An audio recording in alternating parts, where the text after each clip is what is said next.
Once upon a time, there was a camel who carried loads for a merchant caravan. One day, after walking a long distance and becoming very tired, he thought to himself, "The world is vast, the desert is wide, the trees and grass are green, and the water flows in springs. All these animals live freely and comfortably in the wilderness. Why should I work so hard and carry loads for just a bit of straw and hay? How long must I toil like this?" He remained in these thoughts for some time. One day, when he had no load and found an opportunity, he slipped away from the other camels, hid from the camel driver, and wandered off into the desert. There he began to graze freely and travel wherever he pleased.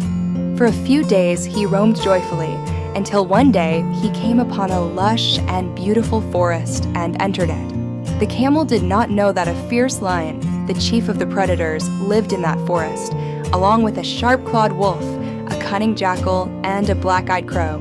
These three served the lion. Whenever they found a tasty, fat prey, they would inform the lion. He would hunt it, and they would eat from the leftovers. Under the lion's protection, they lived comfortably. The camel knew none of this and continued wandering pleasantly through the forest, eating grass, until suddenly he came face to face with the lion. At first, he was terrified and wanted to flee, but then he thought that if he showed fear and the lion sensed it, his life would be in danger. So he approached the lion respectfully, greeted him politely, and offered compliments. The lion, thinking that keeping such a large, strong camel would be a sign of honor, greeted him warmly and asked, "Why are you alone? What are you doing here?" The camel explained his story. "I escaped from carrying loads and working. I wanted to live freely and independently, but now that I have come upon you, I am your guest and leave all decisions to you." The lion, sensing the camel's fear, replied kindly, "You are still free and independent. If you wish to live here with us in the forest, we will protect you. You eat grass and do not burden us. We also don't need your meat, since there is plenty of prey. We are strong and hospitable, and if you have enemies, we shall defend you." The camel was delighted by the lion's kindness and thanked him. He remained in the forest, eating, sleeping, and blessing the lion. Day by day, he grew fatter and healthier.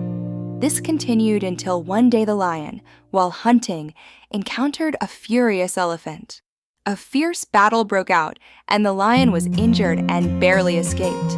Wounded and exhausted, he returned home and was unable to hunt for several days. When the lion fell ill, the wolf, jackal, and crow, who depended on his hunts, were left hungry. The lion, seeing their sadness, told them, "I am deeply sorry to see you hungry. Your suffering troubles me more than my own wounds. Since I cannot go far to hunt, go search around the forest, and if you find any prey nearby, come tell me so I can hunt it for you." The three left the lion and gathered in a quiet corner to discuss. The wolf said, "My friends, an idea has come to me. This camel is a stranger here and very fat and juicy now. We have no bond with him, and the lion gains no benefit from him. If we can persuade the lion to kill the camel, he will have food for several days, and we will feast as well." The jackal replied, "That may be true, but the lion won't agree so easily. He has given the camel his protection and considers him his guest. We must not encourage the lion to break his word. It is wrong, and the lion won't accept it." The crow said, "This requires a trick. Let me go and return, then I will explain the rest." The crow approached the lion. The lion asked, "Well, did you find any prey? Did you search everywhere?" The crow answered, "Master, we searched thoroughly, but hunger has clouded our vision and weakened our legs. The jackal is faint, and the wolf is in pain. However, there is one matter that, with your permission, could solve all our troubles. May I speak plainly?" "Speak," said the lion. The crow said, "The truth is that the camel is a stranger and of no use. He has grown so fat from eating and resting in your forest. The best solution is to use his meat for now." Before he could finish, the lion roared angrily, "Shame on such friends who have no loyalty or honor. How could we harm the camel after giving him our word? How dare you suggest that I break my promise?" The crow calmly replied, "You are right, but scholars say that when necessary, the life of one may be sacrificed for the many. We are four and he is one. Besides, he owes you much. You have saved him from being slaughtered by butchers or eaten by wild animals. And even if he lived another 100 years, in the end, he would die anyway. We are ready to sacrifice ourselves for your health." The lion fell silent and sank into thought.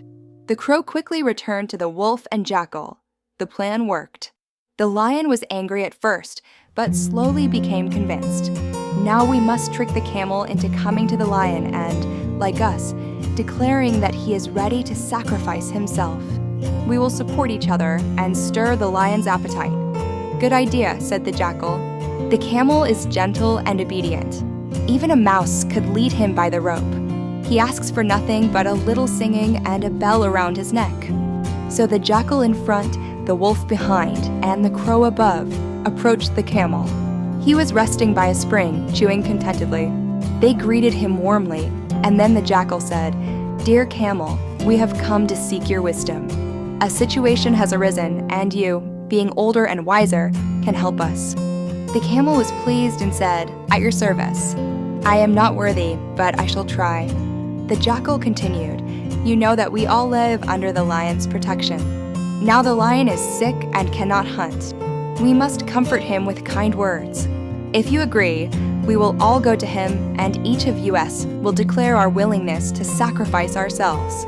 I will say he may eat me for lunch, you will say he may eat you for dinner, and so on."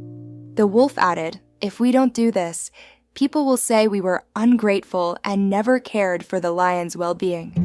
The crow said, "Yesterday the lion complained sadly, saying, 'I served the animals all my life, yet no one cares about me.' He is soft-hearted. If we speak kindly, he will be more affectionate toward us." The camel, hearing all this, said, "It seems reasonable. As long as no one has harmed me, I obey. I have some camel pride, but only when someone tries to force me. Since all I have received from you and the lion is kindness, I shall accompany you and consider myself the least among you." So all together they approached the lion. They expressed their greetings, and the crow began, "O great and mighty lion, we have lived securely under your justice. Today, if my flesh can benefit you, I am ready to sacrifice myself and become your meal." The jackal interrupted, "O crow, what benefit is there in your dry, tough flesh? The lion doesn't need you." Then the jackal said to the lion, "I have eaten from your generosity for years.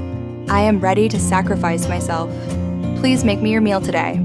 The wolf interrupted, "O jackal, you are too thin and weak.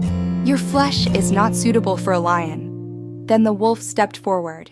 "Great lion, I, a strong and powerful animal, am ready to offer myself. Please honor me by eating my flesh." The jackal and the crow both cried out, "No, dear wolf. Your meat is harmful to the lion. He needs something better." Finally, it was the camel's turn. The gullible camel, encouraged by his companions, said, "O mighty lion, I too am grateful for your kindness and am ready to sacrifice myself." He had not finished when all three shouted together, "Bravo, camel! You speak with true sincerity. Your meat is sweet, nourishing, and perfect for the lion." They all pounced upon him. The camel, shocked and confused, did not even cry out as they tore him apart and ate him. And thus ended the story of the gullible camel who ran from work and was deceived by the sweet words of his enemies.